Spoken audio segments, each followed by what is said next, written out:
I'm built different.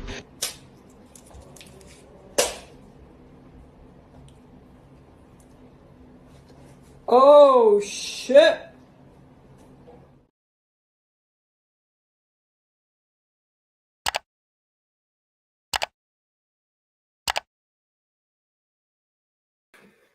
Good morning, good afternoon, good evening, good night, wherever you are, whenever you are. Welcome to a new Breakout Solutions live stream. I'm your host, Matt Batiri, here again today with my normal co-host, Wasim. How are you, my friend? I'm outstanding. I'm outstanding. Good afternoon, Matty. Good afternoon, good morning, good afternoon, and good evening to all of our listeners. How's your week been this week, Matt? It's been very good. It's been very good, mate. I hope you have no coffee around, no juices. I think you and Michael are a little bit stressed. You dropped your coffee last week. Michael dropped his green smoothie this morning. He runs a bit stressed. We're not stressed. I was actually just trying to get something off my desk, and I didn't see what I was putting my hand on. Remove all liquids from a safe distance. I've got water this time. I can live with water falling. Well, guys, we've got lots of news today. Coinbase trying to acquire more assets. That's big in the news because obviously it's a very big partnership. So we've got the latest adoption highlights, Twitter highlights, and news as always. So we're going to take it away, and Wasim's going to talk about Coinbase buying out One River.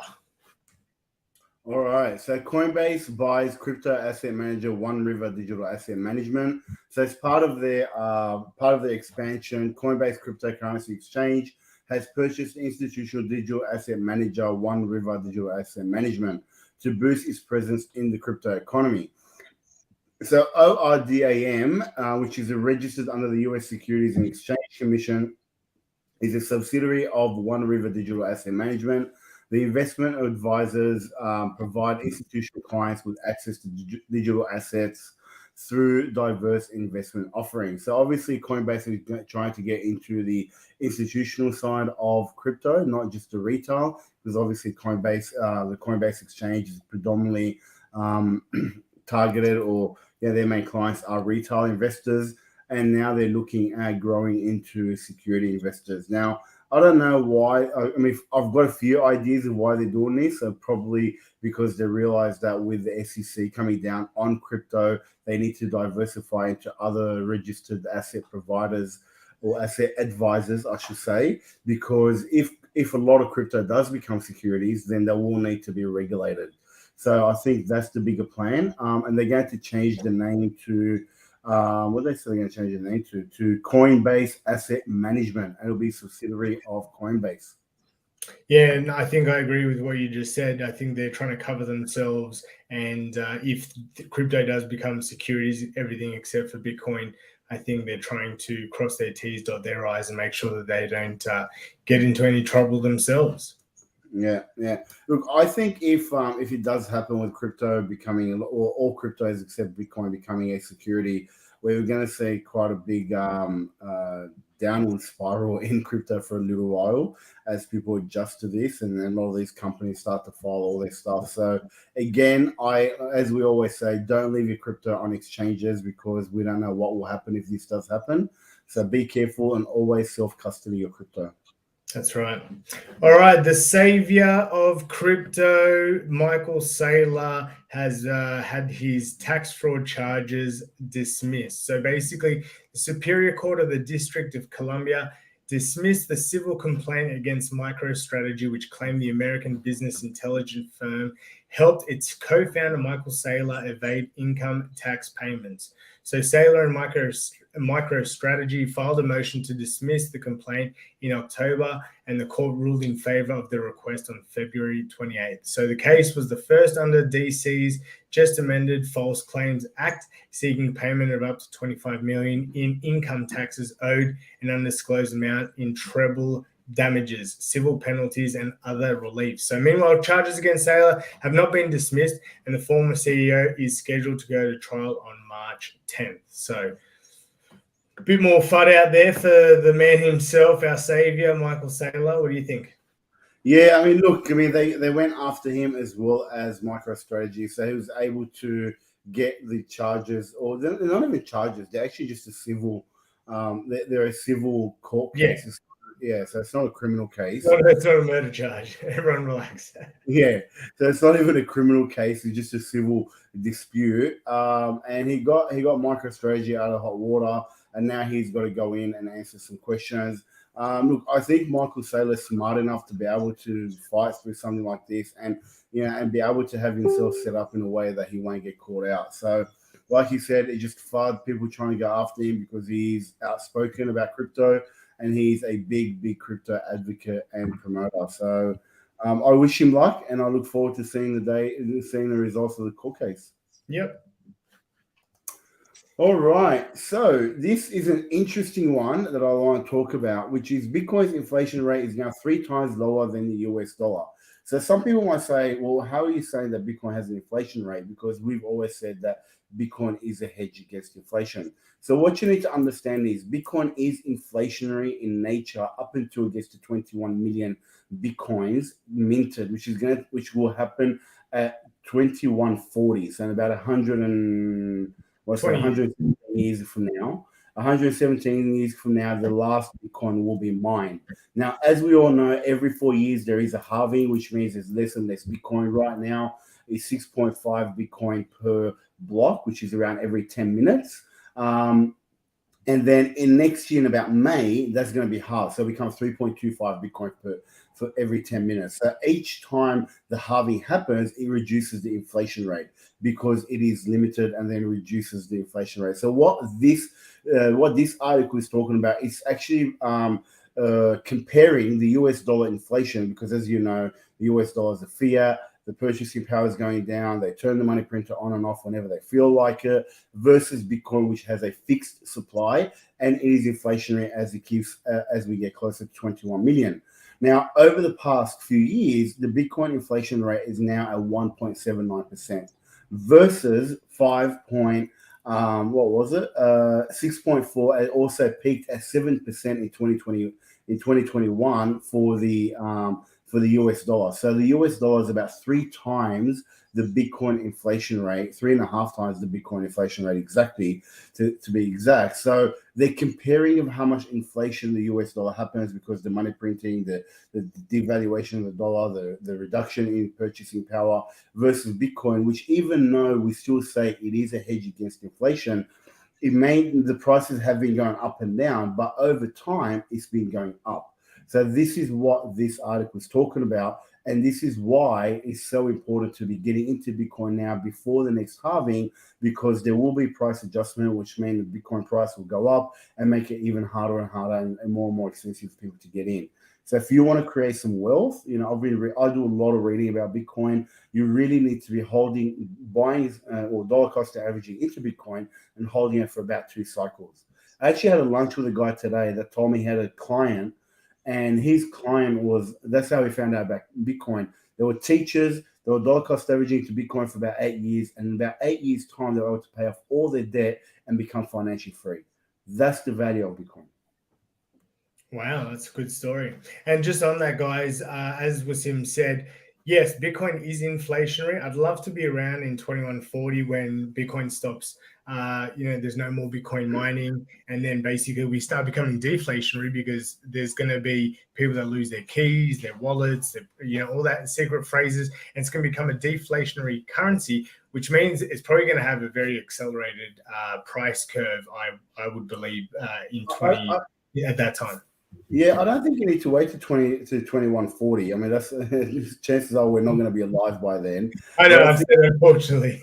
Yeah, but the reality is people are already losing their Bitcoin keys and their seed phrases right now. So, even though 21 million Bitcoin will ever be mined, the reality is, I think, I was looking at some numbers. There's only about 18 million Bitcoin that's actually in circulation, and there's not many Bitcoin to be mined anymore. So there's a few million Bitcoin. Satoshi Nakamoto has a million Bitcoin stashed away, and people are saying that he's probably dead. So there's a million Bitcoin gone. Other people have lost, their seed phrases. So there's also a few other million Bitcoin that's already gone. So in reality, it already is becoming deflationary. And as we keep having the halvings and less Bitcoin gets mined and more people want to get in, the price is going to skyrocket. I sure will. Guys, we had a really good day in the market. As we can see, altcoins have done quite well, whilst Bitcoin is obviously going sideways. That's what you'll normally see anyways. Once people start taking profits from Bitcoin, they'll start putting those profits into speculative stuff that's going to grow faster, especially during a bull market. Bitcoin, like I said, sideways for the last sort of 3 to 4 days, being quite boring, but that just only means that we're going to see some action most likely Wednesday, because usually Bitcoin doesn't like its moves on Wednesday or Thursday. So yeah, look out for some price action over the next 24 to 48 hours. Where do you see the price action, Matt? Up or down? I do believe we're going to go up. Yes. You do, yeah. I've been seeing a lot of conflicting. I'm not a TA guy, so I don't claim to be, but I've been seeing a lot of conflicting things on Twitter and whatnot. With some people saying up, some people saying down. For sure. Yeah, for me, my indicators show that we're oversold. So I think we should be getting a bit of a reversal to the upside from here. But yeah, look, Bitcoin will do what it likes. And the good thing is the stock market is doing quite well. So usually Bitcoin likes to follow the stock market. The stock market hasn't started selling off. So that's something to think about. Do you think it's a fake rally? Because I mean, from a fundamental we always get these bear market rallies for sure. We do. If you look at history, we always get these bear market rallies. But yeah, we're going to have some quiet period in the not too distant future before we have the big bull run. Yeah. Alrighty. Perspective, I'm from fundamentally, I'm finding it very, very hard to understand why Bitcoin is rallying. Because from fundamentally looking at globally, the world is in a lot of trouble economically. So where is all this money coming from? Yeah, well, it could be people just waking up and knowing that it's a hedge and getting ready for the next bull market. Like that's what smart money is doing. That's what we're doing. So people, as people become more educated and knowledgeable about cryptocurrency, that's where their savings will probably end up going. All right. How are we going with fear and greed? Oh yeah, we went through the fear and greed. Yeah, it's at 49, so still in the neutral zone. But yeah, we're going to see that change over the next 24 to 48 hours for sure.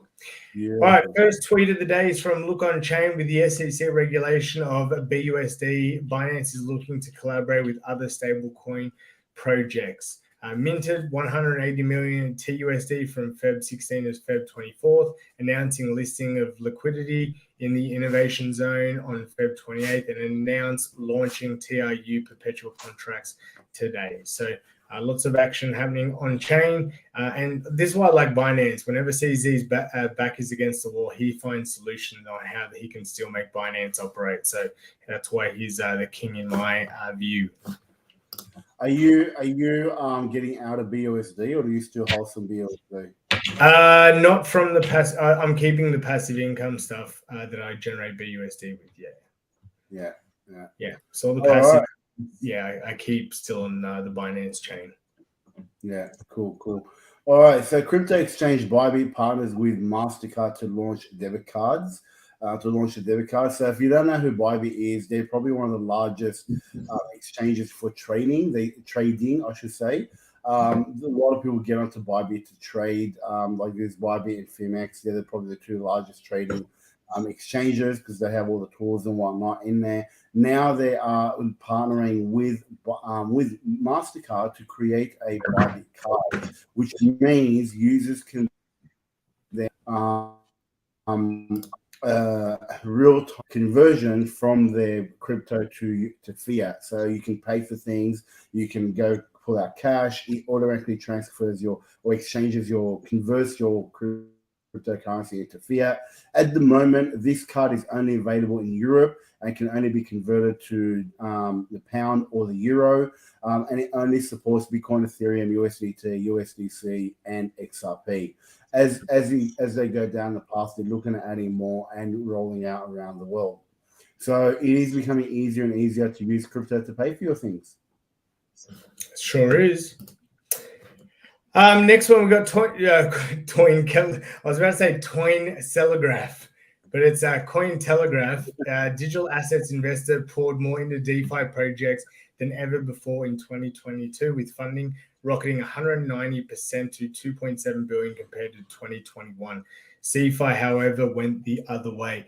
Now, funnily enough, I've been in crypto since 2017, and I only just got into DeFi last year as well. So I'm part of this 2.7 billion. So I'm glad that I've contributed to it. But it's definitely a space in the cryptoverse that I was not aware of before I joined Breakout Solutions. And I saw obviously the benefits of peer-to-peer lending, staking, farming, and all that type of stuff, and really learning how to make passive income and not just rely on my trades to make money in the space. So DeFi it is moving forward.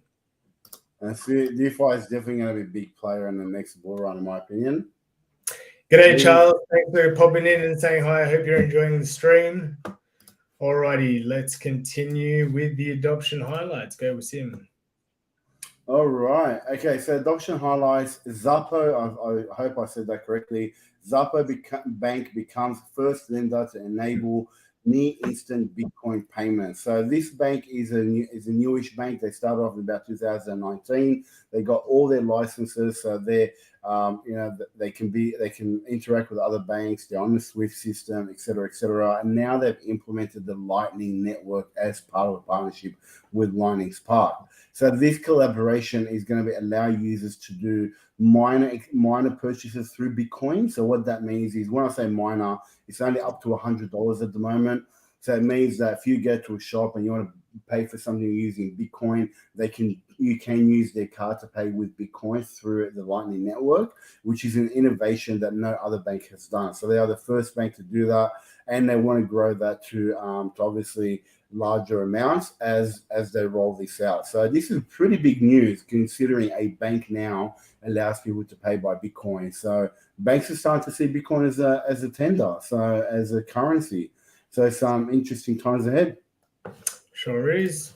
All right, next we've got Spain has the highest number of properties available to buy via crypto. So an analysis done by Forex suggests Spain offers the highest number of properties available to purchase using cryptocurrencies, with 289 properties on the market. We've also got Thailand and Portugal ranked second and third globally by offering 227 and 130 properties respectively. Now, however, Spain ranks sixth in terms of the average listing price, with an average property costing just shy of 76 Bitcoin. And Canada and the US and UAE emerge as the top three countries with the most costly crypto properties. And on the other hand, Portugal's listing ranks amongst the cheapest crypto estates, with an average price per listing of 35 Bitcoin. And the Philippines and Mexico and the Netherlands also occupy the three most affordable average prices. Why you would accept Bitcoin for your house is a very smart move. And especially now that we're in a bear market, you're basically going to 5x the cost of your house in close to 12 to 24 months time. So very smart by those putting their house up for sale in crypto, and stupid on the people that are actually spending their Bitcoin for those assets. But I'm sure usually they'd probably just get fed, convert it to Bitcoin, and pay for it that way. I just want to put it out there, guys. Anything I have is up for sale for Bitcoin. So if you want to buy anything off me, whatever I have, I'm willing to sell anything I have, except obviously my wife and kids. But I'm willing to sell almost anything I have for Bitcoin. So if you see something you want from me, just offer me Bitcoin, and chances are I will end up selling it to you. All right, take us away for the last one, mate. Alrighty, last one is Binance announces support for new African currencies without third parties.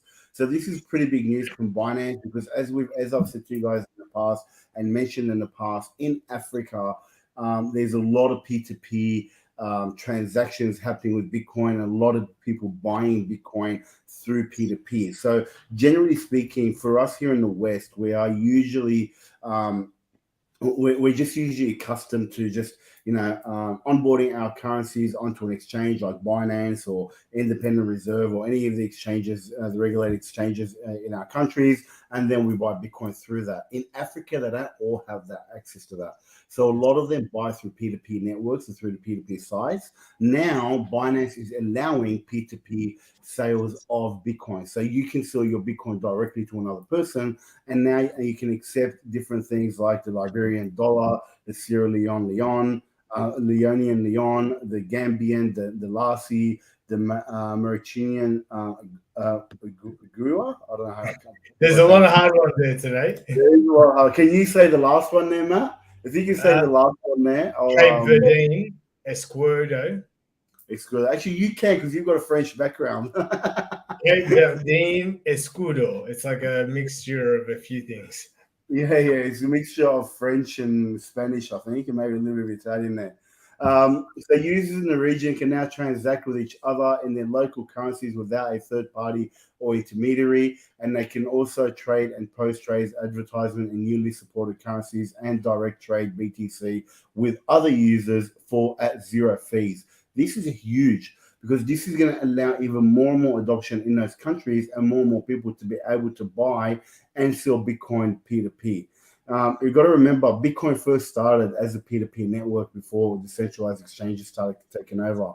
So the director of Binance in West and East Africa, Nadeem Angelwala, said Binance has continued to remain committed to increasing the adoption and mainstream accessibility of crypto. We are excited to be taking the next step in making access to digital assets as effortless to most Africans.